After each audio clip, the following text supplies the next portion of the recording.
confidentiality, kindness, and no judgment. So please know you are in a safe space. I think it's time to meet our special guest. So Amanda Charles is a sought-after psychologist, NLP practitioner, Reiki healer, psychic medium, and meditation and mindfulness teacher, and now author, because we have the book in our hands. And she combines traditional psychology, as I said, with energy work and quantum theory, as well as professional and life experience, offering a unique perspective on healing. And that's what we're going to be talking about tonight. I'm very excited for this one. So welcome, Amanda. Thank you so much for being here with us. Amazing. Thank you so much for having me. That was a bit of a mouthful there, wasn't it? There's a bit of a long bio that you've got to get through. But I think it's important because you do all those things, right? Yeah, absolutely. Yeah. And I think it's important that people know that, and it's, bringing those schools of thought together. Yeah, and the psychic psychologist is just a brilliant name. So would you say, so is psychology your kind of primary way of operating in the world? Yeah, so it's lovely to see you all here as well, actually. I just want to say hi to everybody. Yeah, so I've been a psychologist for over 20 years. I left university and actually went into occupational psychology. I worked for Reuters. I worked in leadership development, change management, that kind of stuff. So that's where I kind of originated. And then when I was pregnant with my youngest daughter, like I've always known since I was a young child that I'm here to help people to help and heal themselves. So I was kind of feeling a little bit frustrated when I worked at Reuters because I really wanted to dig in with people and help them. And so then I retrained as a chartered counselling psychologist and set up my own practice, did hypnotherapy, psychotherapy, that kind of thing. So that's predominantly where I'm from.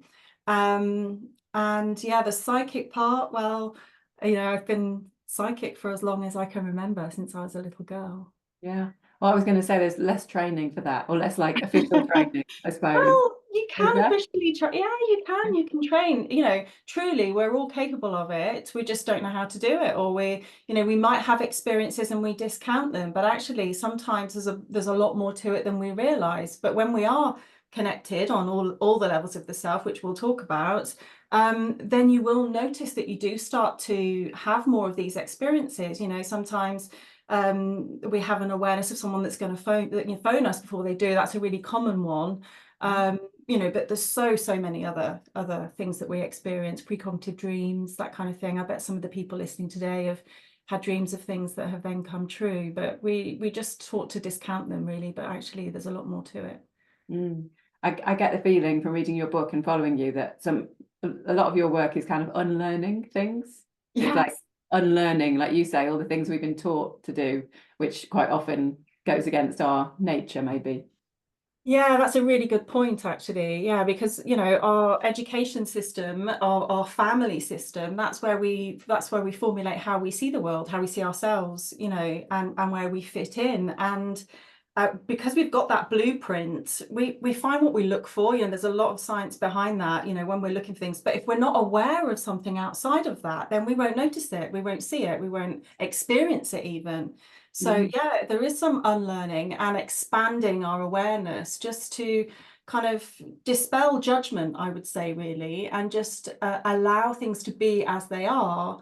And then you can kind of formulate your own opinion of what you've experienced or what someone else is experiencing. Yeah.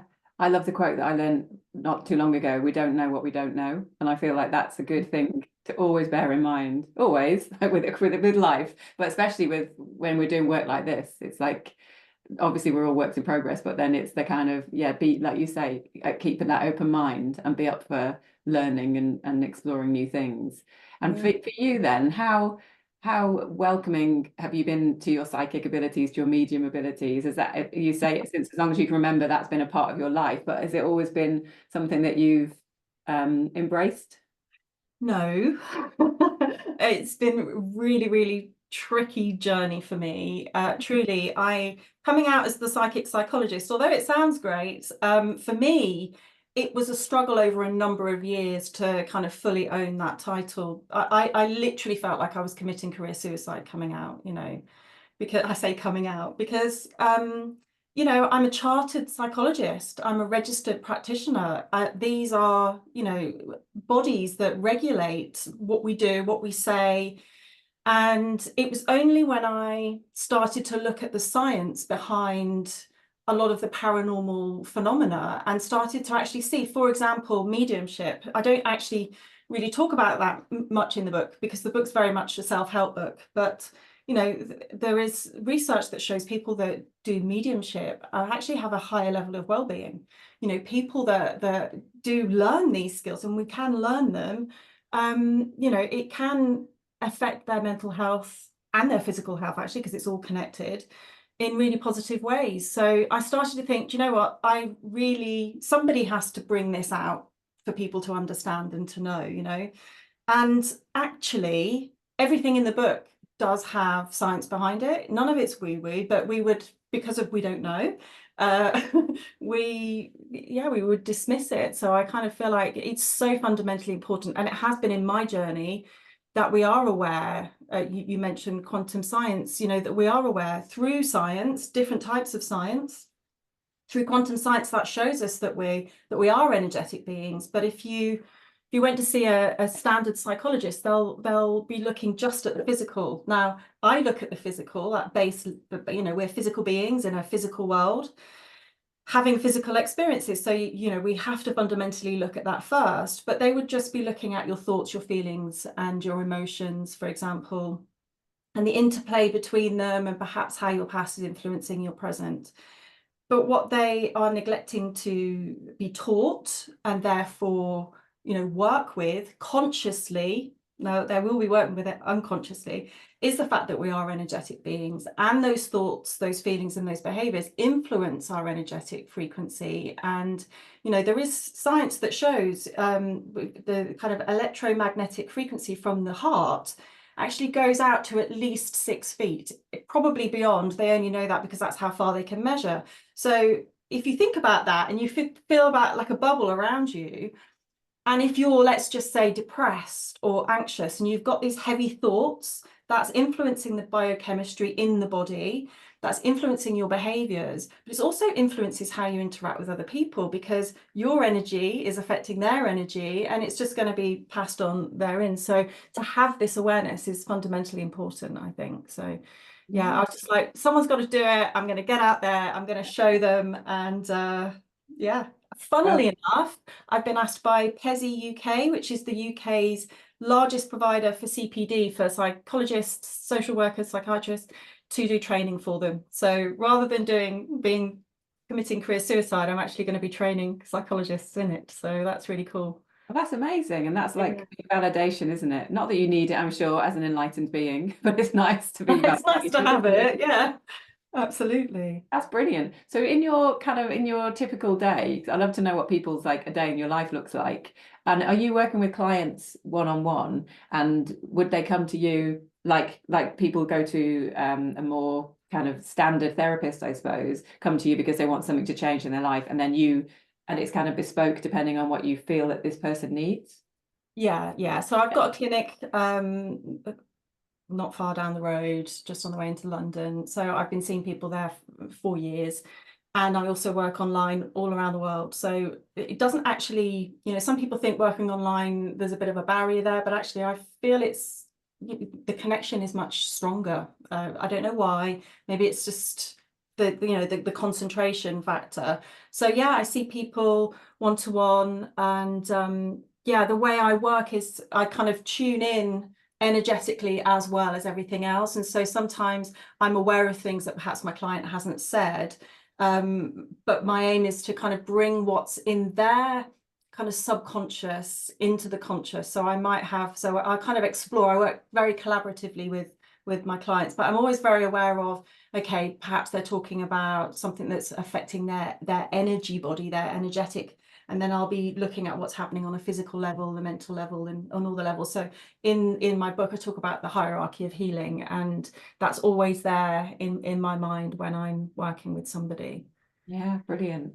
I'd love to know, guys, the people who are watching, any experience you've had of energy healing, or anything that's a bit, yeah, anything that's like in the psychic realm, mediumship, energetic healing. I know some of you guys are mad for this, and others are a bit more skeptical, which is great. And so, Amanda, so you talk about healing, and having read the book, most of the book, your personal story, and you talk about your personal experiences influenced your work a lot. So you've like how would you describe your relationship with yourself now, and how has that changed over the years of this of learning, I suppose, of training as to be a psychologist and kind of like adopting this healing persona? Yeah, I think it's really easy to look at somebody, look at somebody that's written a book that's a psychologist for so long and just assume that everything's rosy. My relationship with myself is a work in progress, and I think that's the same for everybody. We have to, we're consciously and continually evolving, and I would say that my whole life experience has been the same. We talk about the connected self because for me that was the original title of the book, and for me it was, I began to become aware that each and every time I was disconnected from myself, that something pretty big would happen in my life in order for me to then reconnect. So you mentioned my healing journey. I start in the book, I talk about my pituitary tumor when I was in my early 20s. And it was only when I began to, I did Reiki and things like that, I began to bring in visualizations and kind of ascended my vibrational frequency without even really knowing what I was doing, that I became aware that, wait a minute, this is more than just what's happening on a physical level. And because I started looking at all those different levels of the self, that's how I was able to heal. But because I didn't maintain that, so I carried on working at Reuters, I stayed in my toxic environment, I then became susceptible to getting ill again. So my kind of interpretation, and it's mine, was that, so the pituitary gland is related to the pineal gland. The pineal gland kind of is the master gland that affects the pituitary and the rest. But the pineal gland is also the gland that enables us to, when we get the biochemistry right, to ascend into higher frequencies. So that's where it's through there we connect spiritually, for example. And because I was frightened of lots of the things that I experienced when I was younger, I shut that down, like literally consciously. I didn't want to go there anymore. And I truly believed that that was as a result of me blocking that. I created a physical manifestation of that block. And through reconnecting, I was able to heal that. So then as I moved on in my life, I had a lot of deaths occur in a very short space of time whilst I was pregnant. And because I was looking after my mother-in-law, she'd lost her husband and her son and her daughter, but I'd also lost my mum and my brother, and my father was dying. Because I was looking after everybody else, I disconnected from myself again. And so I became really severely ill. I had a mitochondrial disorder. I was in so much physical pain because that was the emotional pain that I hadn't managed to process myself. So much so that my legs would give way as I was walking. I literally couldn't carry anymore.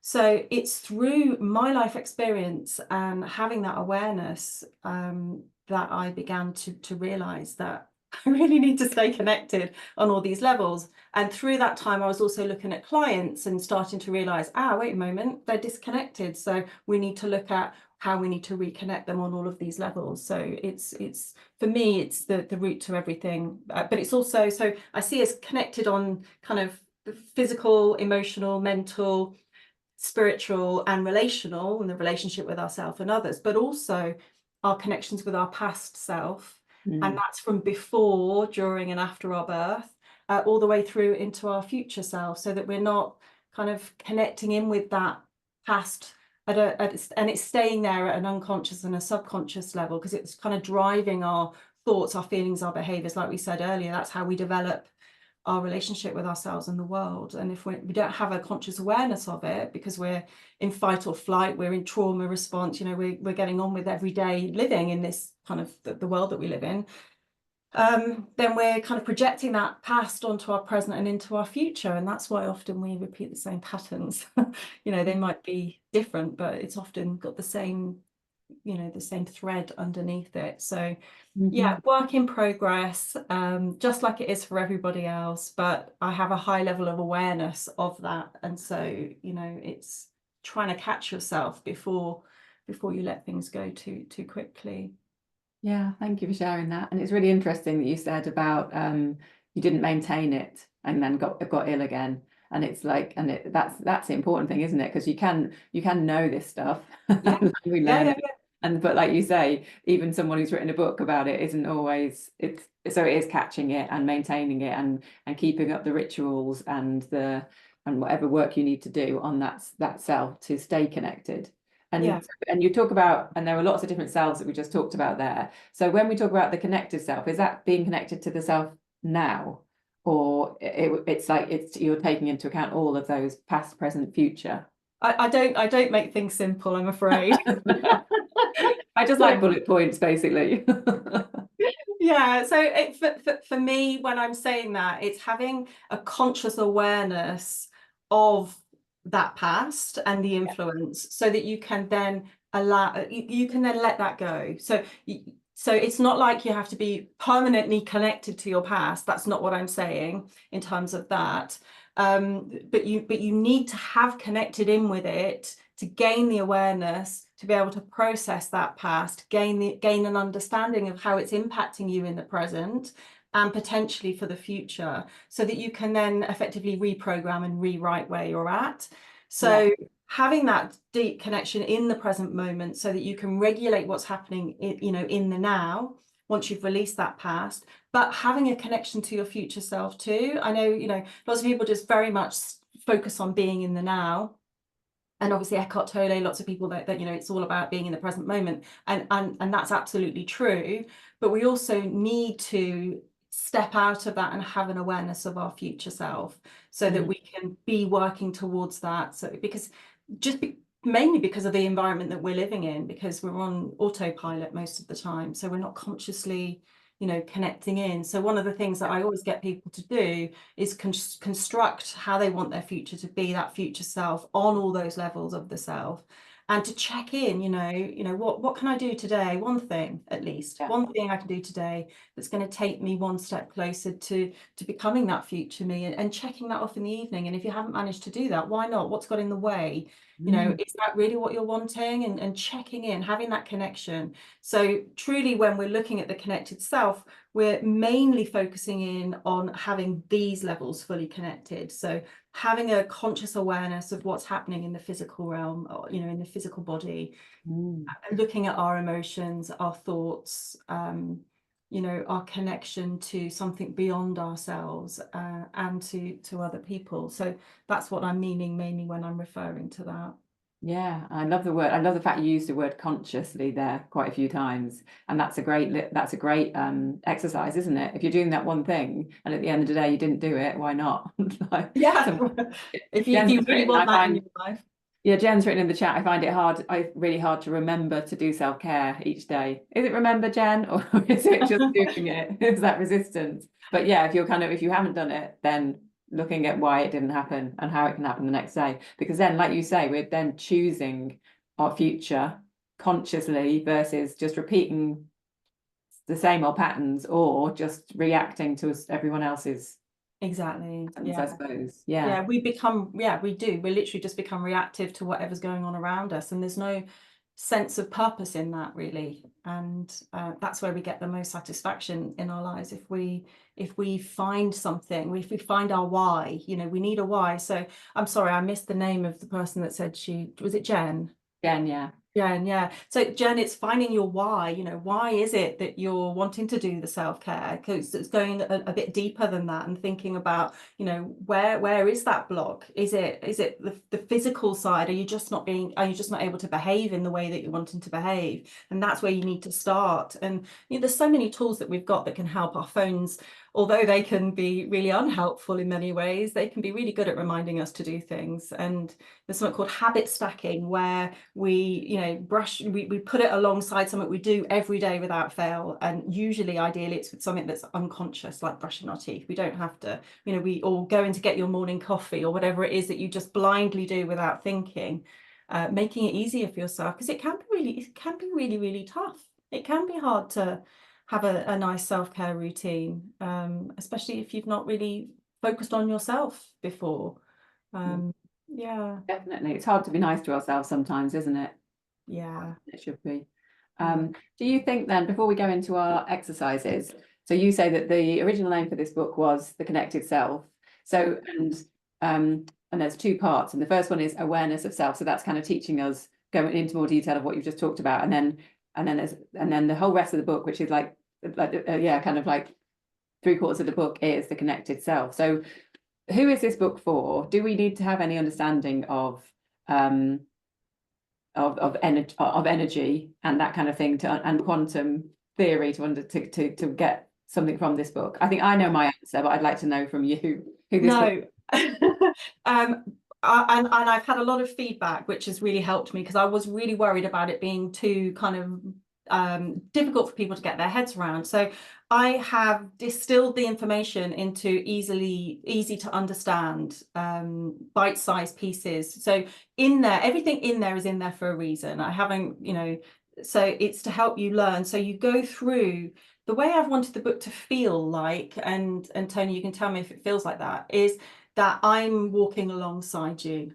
So I wanted it to be accessible to people that can't afford therapy, that can't get access to therapy, and certainly can't get access to the way in which I work. And so I wanted it to feel like that. So everything's in there that you need to know, everything. Yeah, there was another chapter, which is how to be present with others without being absent from yourself. So that one's gone, unfortunately, because the book was just too big. Yeah, that could be the next book. Well, yeah, I've got a few ideas for the next because book. that's a very interesting one. We talk about stuff like that. We talk about that a lot when we talk about boundaries and things like that, and how how we can do the right thing for ourselves without letting other people down and things like that. But no, I definitely agree. I agree with you that the book feels like that. And also, for anyone who is thinking about buying the book, you do loads of online resources like meditations, the quiz that we sent to people that we're going to go through as well tonight. But I love all the extra resources that come with it, and there's lots of great graphics and all that kind of stuff, which just makes it, it does make it more bite-sized. And I think, and they are, I mean, it's massive. They're massive subjects, aren't they? But it's like, if anyone is on this call or is picking up this book, I think we're here for it. So it's like what we want to learn. It's just kind of, it's like making it like you say, accessible and easier to understand. I wanted people to be able to just have everything, so if I popped my clogs tomorrow, that they could continue to do the work, and so having the diary, I wanted it to be accessible. Diagrams help some people, text helps others. Obviously there's the audio book as well, and there's the meditation. So I really want people to know that we are capable of far more than we're led to believe, and we are multidimensional energetic beings. We're not just physical beings, and so we need to see ourselves and look after ourselves on all those levels. And not just human beings as well. Human beings, yes. I just wanted to show people, because the guys here will love this. This is the list of exercises, and it does go on to the next page as well. So for those of us who love an exercise, there's definitely plenty. There's plenty, and that includes things like body scan, breath work. So there's like physical things, and then lots of journaling and the brain stuff as well. So the exercises are on all of those levels of the self as well, which is important. So there is a PDF, as you said. So I wanted people to be able to print them out, because it can be a really bit tricky when you've got it in a book. So there's a PDF that you can print out and then actually do the work yourself, which is brilliant.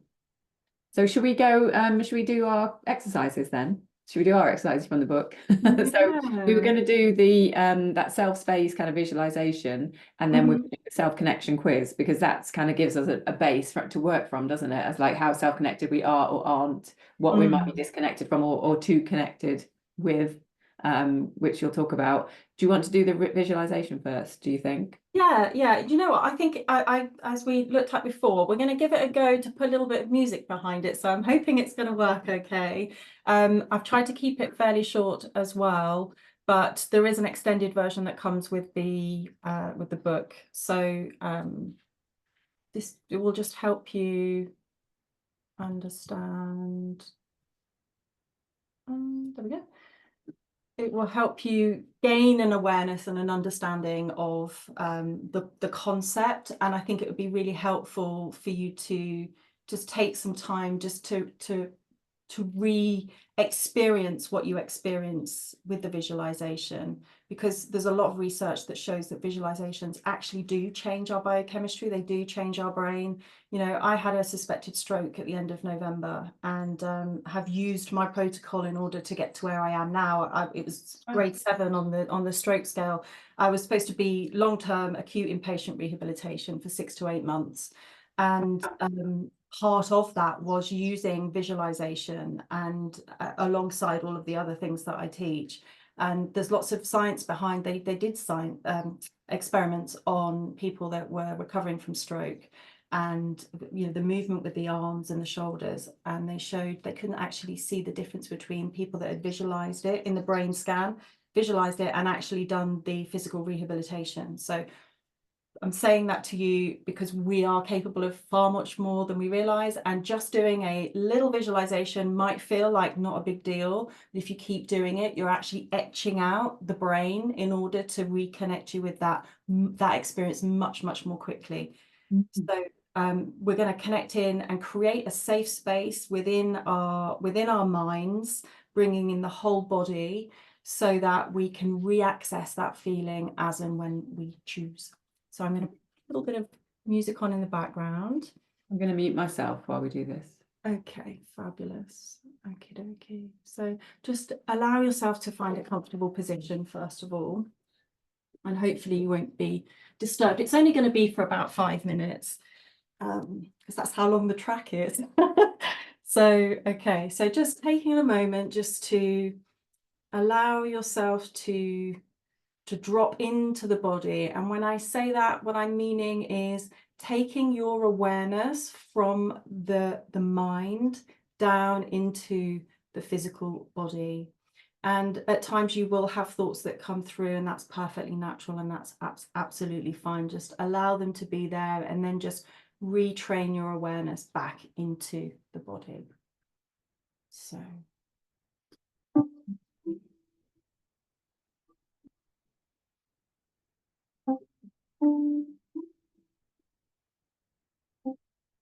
just allowing yourself to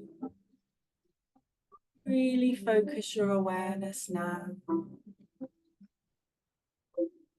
on the breath.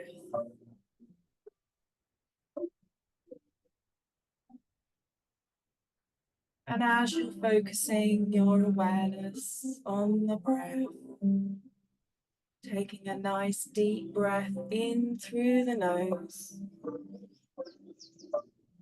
and a longer breath out through the mouth. Just bringing to mind a time where you felt peacefully relaxed. Perhaps it's a place on holiday, perhaps a childhood place. Just bringing to mind your awareness now. Allow yourself to see you in this image now. And as you're connecting in with this image of a time in your life where you felt pleasantly and comfortably at peace, just notice. Notice what you can see around you. The sights, the sounds, bringing in the colors and just turning them brighter now. Really feeling how it felt to be there. And if right now that place hasn't come to mind, then just bringing to your awareness what you find to be peaceful. Maybe lying in a bath or walking through a woods. Just taking yourself there right now. soaking it all in, feeling the sun beaming down, perhaps the wind in your hair, whatever allows this experience to be more and more peaceful, more and more safe.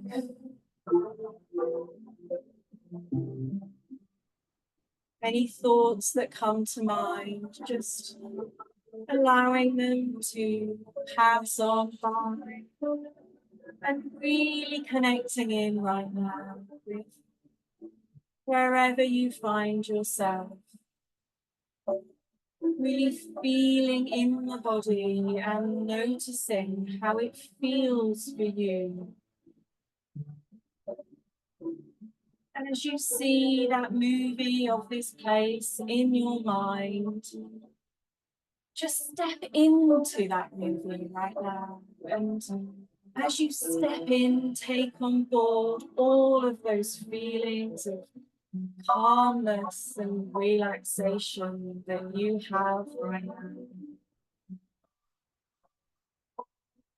Really embody that and see it through your own eyes. Feel it in your own body and turn up the volume. Make it stronger and more powerful. And perhaps bringing a word to mind that represents this place for you. This safe space in your mind that you can access as and when you choose. See that word, feel that word, put a colour to that word. Bringing that into your heart right now and bringing your awareness back into this present moment. Bringing with you each and every element of that experience into your conscious awareness. So if at any moment you need to access this feeling of peace and relaxation, just bring to mind that word. Allow yourself to be back there in your safe space. And in your own time, bringing yourself back to this moment and joining us all in the room.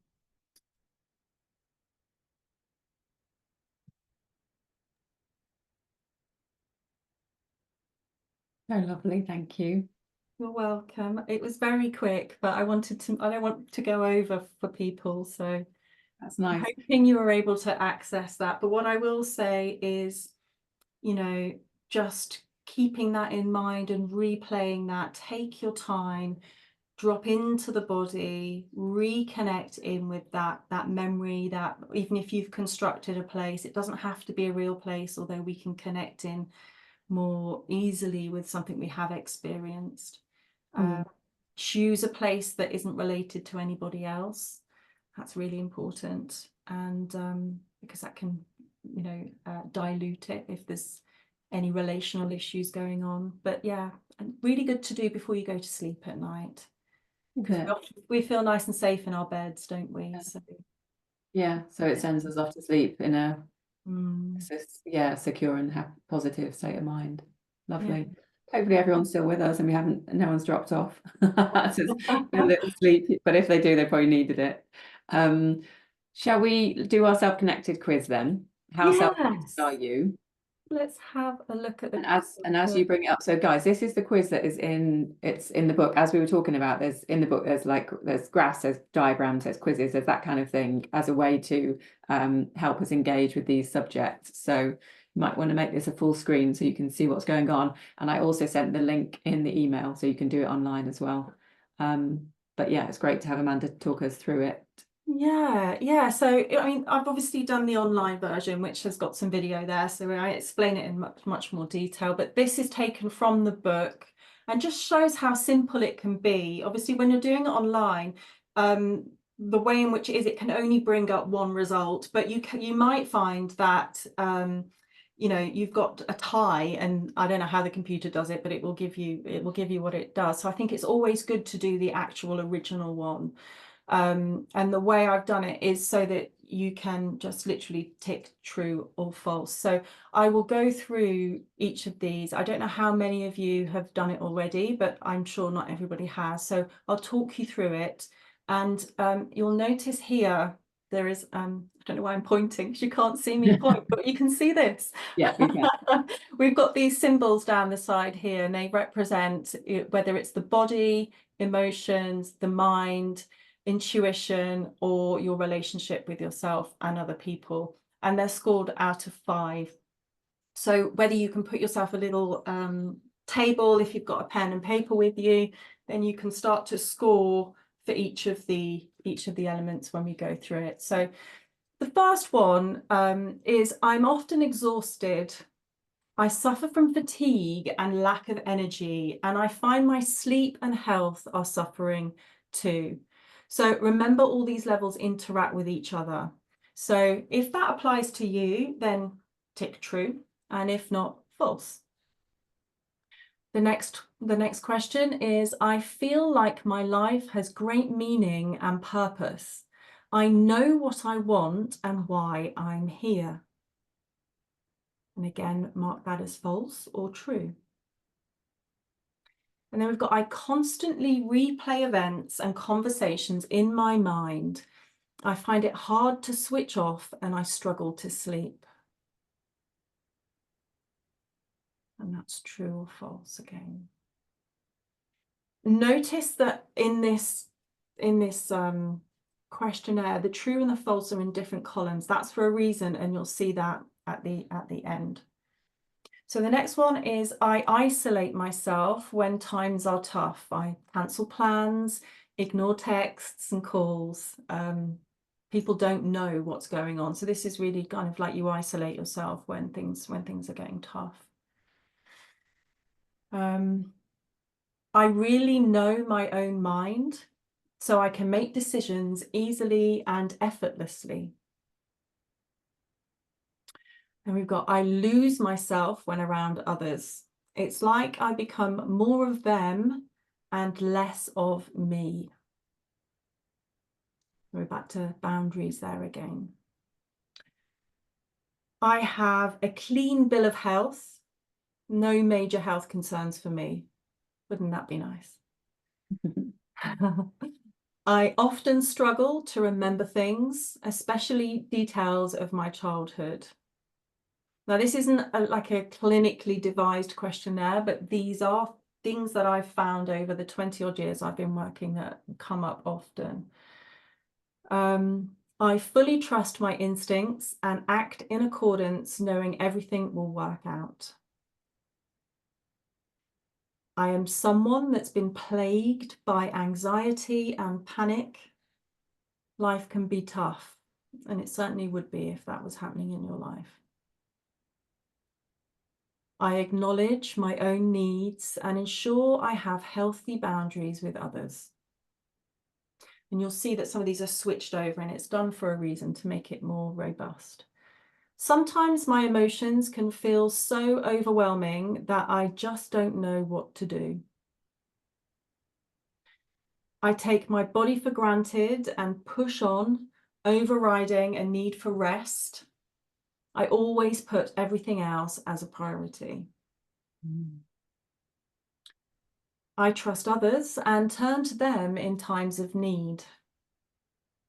So remember, we've got the symbols down the side and true or false. So we're coming towards we're on the second page now. I've never understood when people talk of healing and energetic connections. It's just not something I feel. Sometimes it's like I'm living in a dream. I don't feel present and nothing feels right, feels real. I'm often out of touch with my body's signals. I forget to eat as I don't feel hungry, or I don't feel full, so I overeat. You're just not noticing what's going on in the body, just not present. I'm present with my emotions, whatever they are, and then simply allow them to pass. I am dissatisfied and despondent in life, yet lack any motivation to generate change. True or false?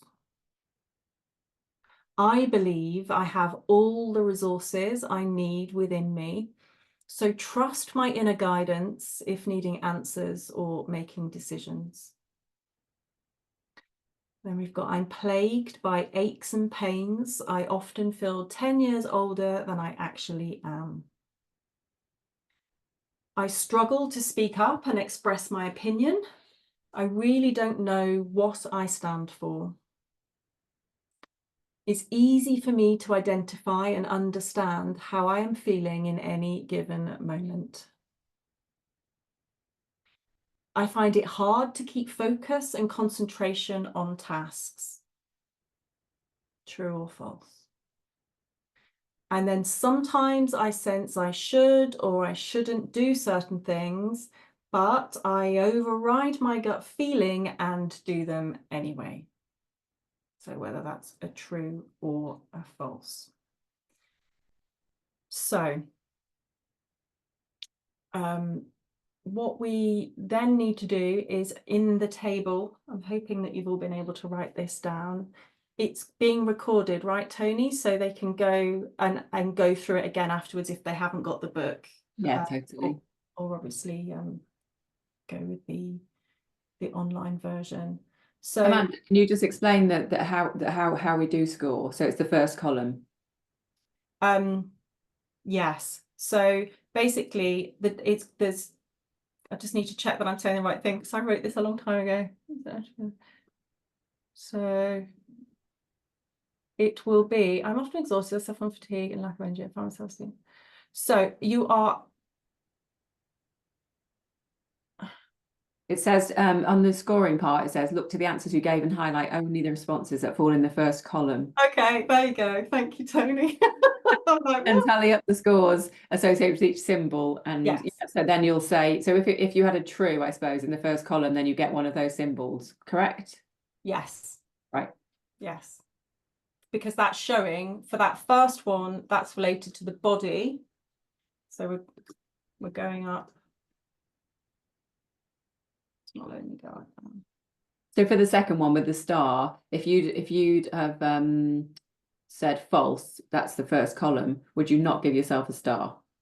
I disconnect. For the star one, I disconnect or over-identify with you. So I feel like my life has great meaning and purpose and know what I want while I'm here. So that one, you are connected. So that would, if that's true, that you wouldn't be giving yourself a mark for there. That would so you just get 0 for that. False. Yeah, you would put a mark there for that one. Brilliant. Sorry, guys.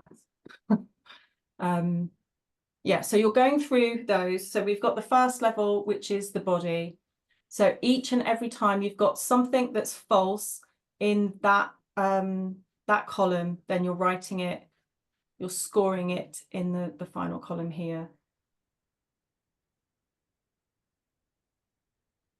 And then the one that's got the most scores in shows that you've got that imbalance at that level of the self. And that can be that you're over-identified with that level of the self, or you're under-identified with it, you're disconnected from it. So if you're disconnected from it, then that's the area of the self that you need to pay more attention to. So you know, for example, in my life, I was very, very disconnected from what was happening in my body. So I was very much in my mind, very much in my thoughts. And as a result, I wasn't necessarily aware of some of the signs and symptoms that would have been there at a physical level. And so that's when you are more likely to, you know, suffer from physical problems. And so that, you know, it's the same on each of the other levels of the self as well. So when you're looking at, you know, emotionally, sometimes we can be over-identified with our emotions, and then we're probably more likely to be, you know, very anxious, have panic attacks, that kind of thing. Or if we're disconnected from that, we will be cut off from our emotions, and so then often they will play out through the body. to allow us to hear what's needing to be heard within ourselves, what we're needing to pay attention to. Sure. Can we just look at the next page so people can see this one here? Yeah, just what the symbols mean. Yes, so the first symbol here, the triangle, is to do with the physical body. So on here, if you scored all these ones with the triangles, they relate to, God, this mouse does not want me to do it any bigger, sorry. They relate to the body, all these ones with the triangles. Then you've got the stars, they relate to the intuition. You've got the heart, which is to do with the emotion. And then you've got the square, which is the thinking mind. And you talk about disconnection from and over-identification with. So they're obviously two ends of a spectrum, I'm assuming. They are. And both of those have their challenges. Absolutely, right? Yes, they do. But equally, they all impact the other. So you can, like I kind of said a moment ago, if you're over-identified with your thoughts, then you can be disconnected from the body. But if you're disconnected from your thoughts, then you're going to be, unaware of who you are. So that's going to impact your relationship with yourself, which is at the bottom, and your relationship with other people. So whether you're disconnected from or over-identified with, you're out of balance on that level of the self. Okay. So within the book, there are different tools and techniques that you can use to help rebalance, and they can be different depending on whether you're over-identified or under-identified. Sure. But what impacts one impacts all. So yeah, you talk about that a lot, don't you? That it's like it's very holistic, isn't it? Like we have done quite a bit on the mind-body connection actually, and this is just like taking it to that one level beyond, isn't it? If anybody has any results they'd like to share in the chat, please feel free. I did this one online, Amanda, and I got it was either good news or bad news, because I was I was either very balanced because I wasn't over-identifying with anything, or I was like kind of like disconnected from everything. So the video that you say, this could be great news because you're doing the work, or it could mean or you really need to do the work, basically. So so it's interesting. So, and what you're saying is that wherever people come on this level of self-connection, there's lots of different things we can do to address that and kind of get it back in balance. Absolutely. Yeah, it's just a bit of, it's interesting, to know, and it helps with your level of self-awareness. So someone's just popped up and said that they scored high in emotional. So then it's thinking, okay, what is it about that I need to learn about myself? How can I see that playing out in my life? Then you're gaining more awareness of that element of yourself and how that then impacts those other levels of the self. So if you're overly identified with your emotions, what's happening at the level of the physical level of the self? How is that over-identification or disconnect from emotions impacting you physically? How is it affecting your thoughts? What kind of thinking is happening there? What energy is that creating in your world? And also, how is that impacting your relationship with yourself and other people? So it gives you kind of a bit of a grid reference, shall we say, but it doesn't mean, oh, I only need to go to the emotional bit in the book. It doesn't mean that at all. It just gives you some more insight. Sure. Is there a most common, popular one? I would imagine intuition is quite, for people, we're quite disconnected from our intuition generally. Yeah, like we all are, aren't we? So I suppose that's a lot of your work, is kind of helping people connect back with that. Do you have any advice then on maybe, I'm just aware of the time actually, guys, as well, so if you have any questions, drop them in the chat. I can see Sarah's decided one. Do you have any advice on getting in touch with our intuition? Because that, to me, does feel a bit more woo and intangible maybe. Yeah, I do. I mean, the quickest and easiest one, because we've just done the safe space, is when you're doing the safe space. So we're dropping into the body. When you dropped into the body, you become more aware of what's happening in the body. So you're more grounded. So kind of imagine just grounding down through, just imagine like a light coming all the way down, grounding you into your space, into the body. And then when you're in the body, just imagine expanding out slightly, a bit like, you know, the Ready Brek Man that used to be on the TV, expanding out into the space around you, into the space around you, you know, your mind. So you can, if you're thinking about this right now, you're aware that there's a part of you that's aware that you're here and you're thinking and you're experiencing this. That's the part of you that's in your energy body. So you're kind of expand out into that. It's called sitting in the power. So you just stay in that place, becoming aware, just like you become aware with mindfulness, what's happening in the body and in the mind, you're aware of what's happening in the energy body around you. And if we've got time, another thing to get people to do so that they can know that there's an energy body, some people will have done this before, is you get your palms of your hand and just kind of rub them together just to activate the atoms in the hand so that you can have that conscious awareness of what's going on. And then pull the hands apart just about an inch, and just notice you'll probably be able to feel like the tingling and things between the hands from where you've been rubbing them, the friction. And that just allows you to focus your awareness. So just bring to mind the intention that you are going to focus on your energy body, focus on the space between the palms of your hand. Tony, move your hands out very slightly. Perfect. And then just notice what's happening in that space between the hands, and maybe like push them in and out very, very slightly. You'll start to feel like a thickening, perhaps. Some almost sticky. Yeah. Some people feel electrical impulses, some people feel a temperature, and then maybe move it up and down or forwards and backwards. You can just start to feel that actually there's like a magnet, there's a pull there, there's more there than empty space. Yeah. That is within you and outside of you. And that's what I was talking about when I was saying like the electromagnetic field from the heart. So what I'm getting you to do when you're sitting in the power is to connect in with the body, and you're connecting out, and you'll be able to, over time, when you keep doing that, you'll be able to feel that around you. You'll be able to feel it as more of a tangible, because you're aware it's there anyway. You're not creating it, but you're not consciously aware of it. You're now consciously aware of it between your hands, because that's where your focused attention is. So when you're dropping into the body and expanding out into the energy body, over time, you'll get more and more information of, you know, on a physical level, but you'll also start to get more information intuitively. So I talk about inner tuition in the book, which I believe comes from the physical, the emotional, and the mental. So it's very much the physical plane. That's inner tuition through the wisdom of the body, the mind, and the heart. Intuition is when you're expanding out into the energy body. So now we're up on that hierarchy of healing. We're now up onto the energetic element. And from that place, I call it telepathy. When we've got we get a telepathic and empathic connection with other people when we're in that place.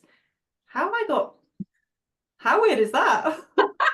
Where does that come from? Everyone just see that. Strange. It went with my dress. Wow. Very odd. When you connect out with that, that's where you start to get telepathy. That's when you get information telepathically and empathically from other people. And I'll leave you with this, that's whether they have a physical body or they don't. So that's the beginning of being able to communicate psychically with other people, but also through mediumship to people that are no longer in a physical body. Just leave us on that little cliffhanger there. Yeah. Amazing. And I just love the fireworks, the spontaneous fireworks. I don't know how that happened. Decided to throw into Zoom. Incredible. Never seen that before. Thank you, Amanda. Thank you everyone for being here.